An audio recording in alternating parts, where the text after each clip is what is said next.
Bismillahirrahmanirrahim. Assalamualaikum warahmatullahi wabarakatuh. Apa kabar anak-anak? Ibu harap kalian semua dalam lindungan Allah Subhanahu wa taala. Alhamdulillahirabbil alamin. Segala puji hanya bagi Allah Tuhan semesta alam. Salawat dan salam mari kita kirimkan kepada Nabi Allah Muhammad sallallahu alaihi wasallam. Allahumma shalli wa sallam ala nabiyyina Muhammadin. Berjumpa lagi dengan saya, Ibu Aisyah Ayu, pada pelajaran pendidikan agama Islam dan budi pekerti. Pada kesempatan kali ini kita akan mempelajari materi tentang beriman kepada hari akhir. Nah, sebelum memulai pelajaran, mari kita sama-sama berdoa kepada Allah. Semoga kita semua diberikan kemudahan dalam memahami materi yang akan kita pelajari. Bismillahirrahmanirrahim. Allahumma inni as'aluka ilman nafi'an wa rizqan thayyiban wa amalan mutaqabbala. Pada pembelajaran pertama kali ini, tujuan pembelajaran yang ingin kita capai adalah yang pertama, anak-anakku diharapkan dapat memahami pengertian iman kepada hari akhir. Yang kedua, anak-anakku diharapkan dapat menunjukkan dalil iman kepada hari akhir. Yang ketiga, diharapkan anak-anakku dapat mengidentifikasi macam-macam hari kiamat. Dan yang keempat, diharapkan anak-anakku dapat mengetahui tanda-tanda kiamat kubra. Nah, selanjutnya, mari kita sama-sama menyimak video pembelajaran ini. Pernahkah kamu melihat orang yang sedang menanam pohon?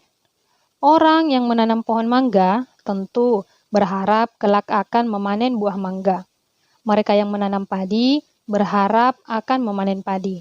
Demikian juga yang menanam jagung, sagu, atau sorghum tentu berharap akan memanen jagung, sagu, atau sorghum. Seperti itu pula kehidupan kita di dunia ini. Kita diperintahkan untuk menanam kebaikan sebanyak-banyaknya, agar kelak di akhirat kita dapat menuai atau memanen pahala atas tanaman kebaikan itu. Hal ini sangat sesuai dengan pesan Rasulullah Shallallahu Alaihi Wasallam bahwa kehidupan di dunia merupakan ladang untuk menanam. Kalau yang kita tanam adalah kebaikan, kelak di akhirat kita akan memanen kebaikan. Sebaliknya, jika yang kita tanam adalah keburukan, kelak yang akan kita panen adalah keburukan yang telah kita perbuat. Mari kita merenung sejenak. Pada hakikatnya, hidup di dunia ini hanyalah sebentar dan sementara. Tidak ada orang yang akan hidup selamanya di dunia ini, bukan? Sayang sekali jika kesempatan yang tidak lama ini tidak kita manfaatkan dengan sebaik-baiknya untuk mencari bekal kehidupan di akhirat kelak. Banyak sekali orang yang menunda-nunda untuk beramal baik dengan alasan masih banyak waktu. Para remaja menghabiskan waktunya untuk berfoya-foya. Para pemuda menggunakan waktunya hanya dengan bersenang-senang. Mereka lupa bahwa kematian dapat datang secara tiba-tiba tanpa pernah diduga sama sekali. Begitu kematian telah datang, habislah kesempatan kita untuk menanam kebaikan. Oleh karena itu, janganlah membuang waktu lagi. Mari kita perbanyak amal kebaikan dan hentikan kebiasaan buruk untuk menggapai kehidupan akhirat yang lebih baik. Beriman kepada hari akhir atau hari kiamat merupakan rukun iman yang kelima. Umat Islam harus percaya dan yakin bahwa hari akhir itu pasti akan datang.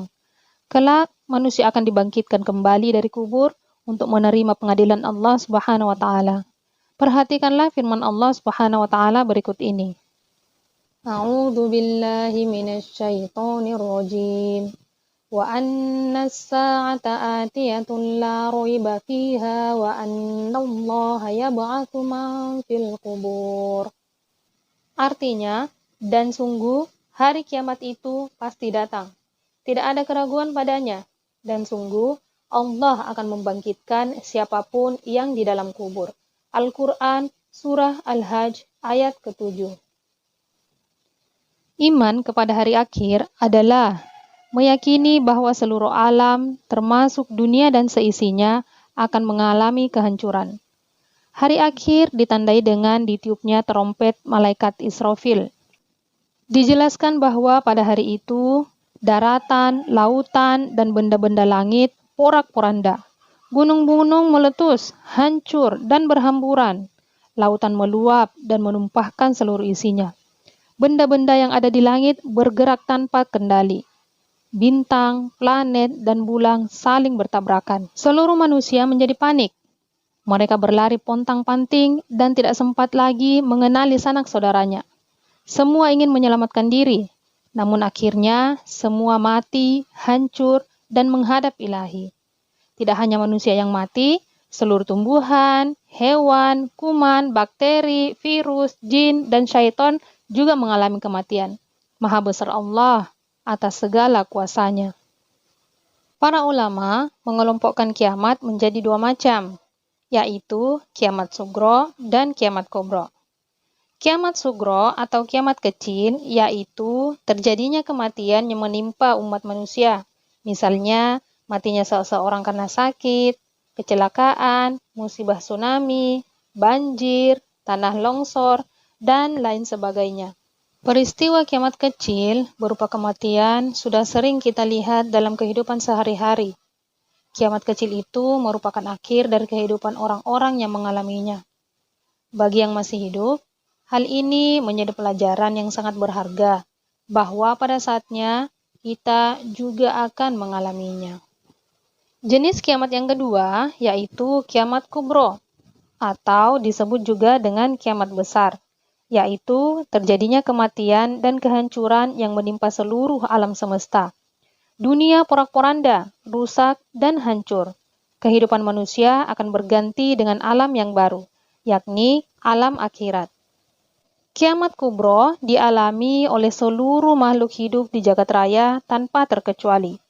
Kejadian ini terjadi secara menyeluruh, sehingga dapat dibayangkan bahwa suasana saat itu sangat mencekam dan luar biasa dahsyatnya. Jika itu sudah dikehendaki oleh Allah Subhanahu wa Ta'ala, Sang Pencipta, maka tidak ada yang bisa menghalangi kekuasaan dan kebesarannya. Adapun tanda-tanda kiamat kubro berdasarkan proses kejadian dan waktunya dibagi menjadi 3. Yang pertama, tanda kiamat yang sudah terjadi atau sudah berlalu. Sesuai yang diberitakan Rasulullah, seperti diutusnya Nabi Muhammad SAW, wafatnya beliau, ditaklukkannya Baitul Maqdis, munculnya api besar di sekitar Madinah, dan beberapa kejadian yang merupakan tanda kiamat yang sudah terjadi dan sudah berlalu, dalam arti tidak akan terjadi lagi. Yang kedua adalah tanda kiamat yang sudah terjadi dan terus-menerus terjadi. Contohnya misalnya seringnya terjadi gempa bumi, disia-siakannya amanah, menyerahkan urusan kepada bukan ahlinya, masjid dijadikan sebagai jalan untuk lalu lintas orang yang lewat, diangkatnya ilmu, merebaknya kebodohan, dan tanda-tanda yang lainnya. Yang ketiga adalah tanda kiamat yang hanya akan terjadi ketika mendekati peristiwa kiamat kubro. Antara lain yang pertama, keluarnya Dajjal, yang kedua munculnya Imam Mahdi, yang ketiga turunnya Nabi Isa alaihissalam, yang keempat keluarnya Ya'juj dan Ma'juj, yang kelima keluarnya Dabbah atau hewan melata yang bisa berbicara, yang keenam terjadinya longsor di timur, selanjutnya yang ketujuh terjadinya juga longsor di barat, yang kedelapan terjadinya juga longsor di Jazirah Arab, yang kesembilan keluarnya api dari kota Aden. Sebagian ulama menafsirkan bahwa kota Aden yang dimaksud adalah berada di negeri Yaman, dan yang terakhir adalah terbitnya matahari dari tempat terbenamnya, yaitu dari arah barat. Demikianlah pelajaran kita untuk hari ini. Semoga bermanfaat dan mari kita sama-sama menutup pelajaran kita dengan membaca hamdalah. Alhamdulillahirabbil alamin. Assalamualaikum warahmatullahi wabarakatuh.